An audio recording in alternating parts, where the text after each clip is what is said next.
Hi guys, welcome to my YouTube channel. Active directory में मैं आज आपसे जिस टॉपिक पे बात करना चाह रहा हूँ वो है सर्वर को हम कैसे प्रमोट करते हैं एज ए डोमेन कंट्रोलर। तो सर्वर को प्रमोट डोमेन कंट्रोल में प्रमोट करने से पहले जो है मैं आपके साथ डिस्कस करूंगा कि हमें क्यों किसी सर्वर्स को डोमेन कंट्रोल में प्रमोट करने की ज़रूरत होती है और इसके क्या बेनिफिट हैं। प्रमोट करने से पहले क्या क्या प्रीरिक्विजिट्स हैं वो फॉलो करने होंगे। सो वीडियो एंड तक देखिएगा, आपको समझ में आएगा। सो गाइस, जैसे कि मैंने बताया आपको कि हम जो है किसी एक सर्वर को हम डोमेन कंट्रोल में प्रमोट करते हैं, तो प्रमोट करने के जो बेनिफिट होते हैं, जो बेनिफिट है वो ये हैं कि आपका यूजर्स और कंप्यूटर अकाउंट जो है वो सेंट्रलाइज लोकेशन पे क्रिएट होते हैं। वहाँ सेंट्रलाइज लोकेशन से ही आप मैनेज करते हैं।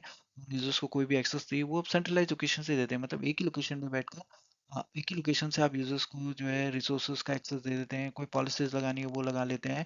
एंड और जो यूजर्स है जो कि किसी भी मशीन पे है जो है उस पर्टिकुलर डोमेन्स के अंदर किसी भी मशीन पे लॉगिन कर सकता है। वो सेम पॉलिसी सेम एक्सेस सब कुछ जो है उसको वहाँ मिल जाता है। तो ये बेनिफिट है अगर आपके पास डोमेन कंट्रोलर है आपके एनवायरनमेंट में। दूसरा जो है नेटवर्क सिक्योरिटी की बात करते हैं, तो जो पॉलिसीज आप यूजर्स पे और कंप्यूटर्स पे अप्लाई करते हैं वो आप क्रिएट करते हैं एक सेंट्रलाइज लोकेशन से, वहीं से उसको पुश करते हैं और वो पूरे एंटायर डोमेन पे लगता है, यानी एंटायर कंप्यूटर जो उस डोमेन के अंदर हैं उन पे होता है। तो यूजर्स कहीं कहीं किसी भी कंप्यूटर पे लॉगिन करता है तो वो पॉलिसीज जो है वो कंसिस्टेंट रहती है। एक ही पॉलिसीज जो है जो जो पॉलिसीज आपने वहां से क्रिएट कर रखी हैं वो हर कंप्यूटर्स पे यूजर्स के लिए अप्लाई हो जाती है। उसके बाद बात आती है कि रिसोर्स एक्सेस करने की। तो अगर जैसे शेयर फोल्डर एक्सेस एक्सेस करना है यूजर्स को, तो हमें जस्ट उस यूजर्स को उस शेयर फोल्डर्स का परमिशन देना होता है और वो यूजर्स किसी भी लोकेशन में हो किसी भी कंप्यूटर से उस डोमेन के अंदर उस शेयर फोल्डर को एक्सेस कर सकता है। लेकिन अगर आप वर्कग्रुप में हैं तो वर्कग्रुप एनवायरनमेंट में ये सारे टास्क जो है ना ये बहुत डिफिकल्ट हो जाते हैं। हर कंप्यूटर्स में यूजर अकाउंट क्रिएट करो, फिर उस यूजर्स को परमिशन दो और वो यूजर्स उसी कंप्यूटर से एक्सेस कर सकता है जहाँ पे वो अकाउंट क्रिएट हो रखा है, क्योंकि वो लॉगिन उसी पे कर पाएगा। तो अ, इसलिए जो है अगर आप सर्वर को प्रमोट करते हो एज ए डोमेन कंट्रोलर तो आप जो भी है बहुत से सेंट्रलाइज वर्क मीन्स आपका जो एडमिनिस्ट्रेशन है वो बहुत सेंट्रलाइज हो जाता है और इजी हो जाता है आपके लिए मैनेज कर पाना, specially in the large environment में।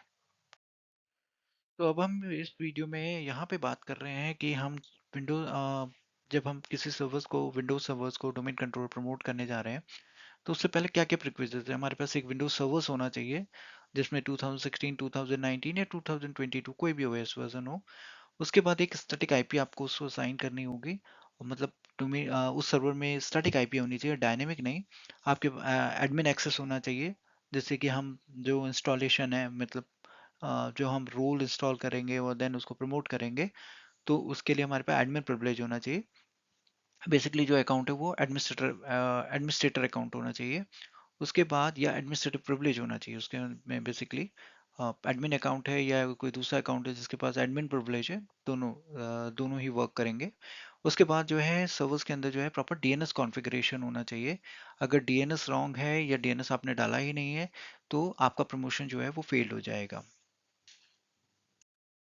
यहाँ पे हम बात कर रहे हैं एक्टिव डायरेक्टरी डोमेन सर्विसेज को रूल को इंस्टॉल करने की।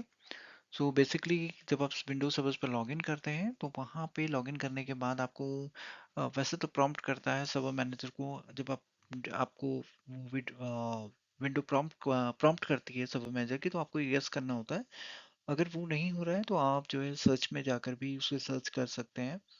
बाकी टास्क मैनेजर में भी वो दिखता है, तो वहाँ पे आप जाके सर्वर मैनेजर को ओपन कर सकते हैं।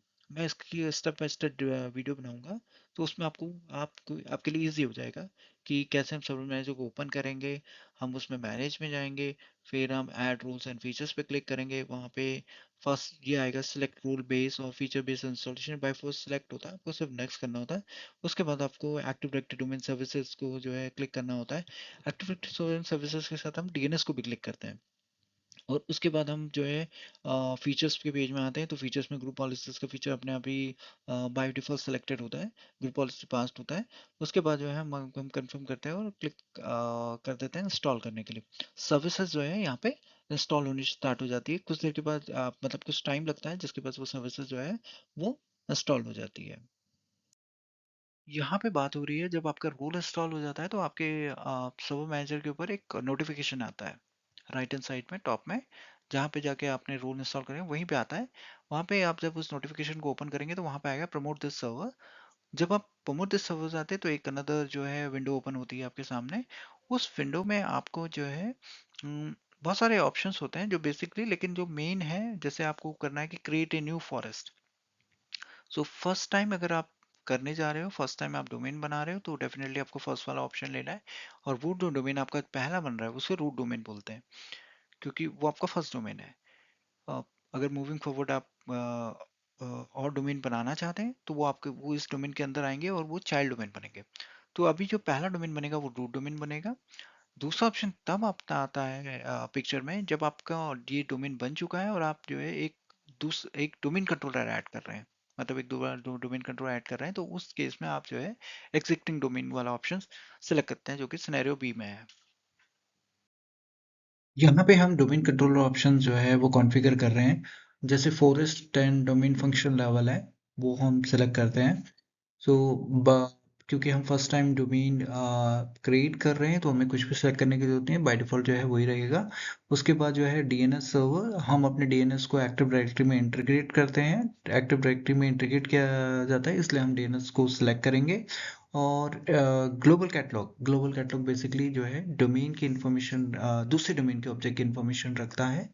सो अगर इस डोमेन में दूसरे डोमेन के यूजर्स को अगर लोकेट करना है या, तो उस केस में ग्लोबल कैटलॉग जो है हेल्प करता है। डीएनएस के इंटीग्रेशन के क्या बेनिफिट हैं एक्टिव डायरेक्टरी के, ये मैं बाद के वीडियोस में बताऊंगा। उसके बाद आता है direct service restore mode password. ये बेसिकली रिकवरी के लिए यूज होता है। डोमेन कंट्रोलर रिकवरी के ऐसे बहुत सारे सिचुएशन होते हैं जहाँ पे हमें जो डोमेन कंट्रोल को रिकवर करना होता है, तो उस केस में हमें जो है डीएसआरएम पासवर्ड की रिक्वायरमेंट होती है। अब आते हैं डेटाबेस के लोकेशन की बात। सो एक्टिव डायरेक्टरी का एक डेटाबेस क्रिएट होता है जो कि ntds.dat होता है। इस डेटाबेस को आपको ड्राइव पाथ सेलेक्ट करना होता है। मैंने यहाँ पे सी ड्राइव सेलेक्ट की हुई है।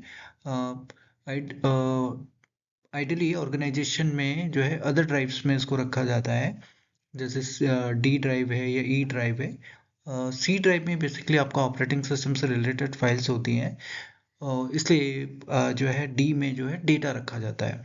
या किसी भी और ड्राइव में आप डेटा रख सकते हैं, मतलब आपको ओएस को डेटा को सेपरेट रखना होता है। लॉग फाइल्स उससे रिलेटेड है।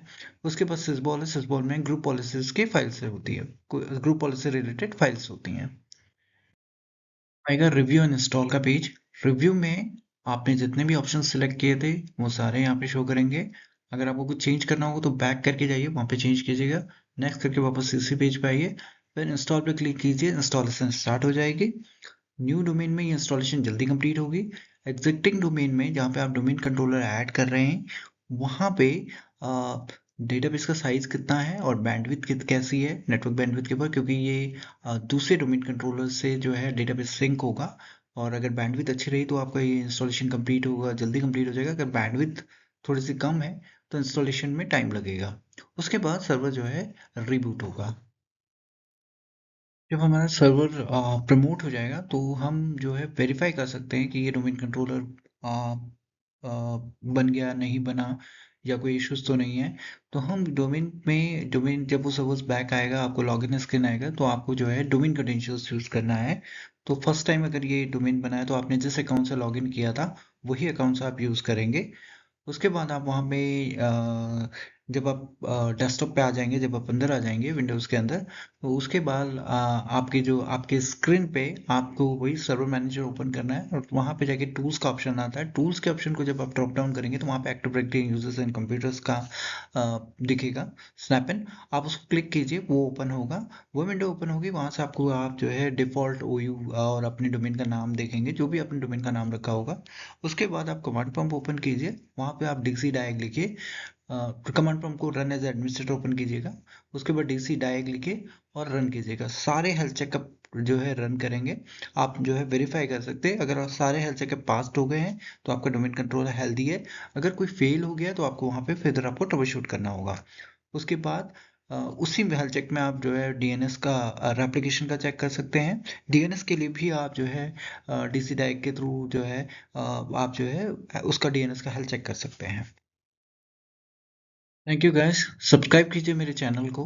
कोई क्वेश्चन हो तो कमेंट में आप पूछ सकते हैं, नोटिफिकेशन ऑन कीजिएगा तो आपको मेरे वीकली वीडियोस मिलेंगे। Thank you.